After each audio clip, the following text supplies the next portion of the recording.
রূপকথার মতো মনে হলেও একটি ফোন কল পাল্টে দিতে পারে যুদ্ধের প্রেক্ষাপট।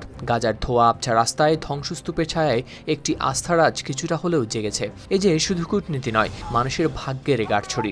যেখানে কয়েক মাস আগেও মার্কিন প্রেসিডেন্ট ডোনাল্ড ট্রাম্পকে বর্ণবাদী, বিশৃঙ্খলা সৃষ্টিকারী এবং গাজা নিয়ে অযৌক্তিক পরিকল্পনা করা ব্যক্তি বলে বর্ণনা করত গাজার স্বাধীনতাকামী সশস্ত্র সংগঠন হামাস, কিন্তু আজ ঠিক সেই ট্রাম্পের হাতেই যুদ্ধবিরতির চাবি তুলে দিতে রাজি হয়েছে তারা।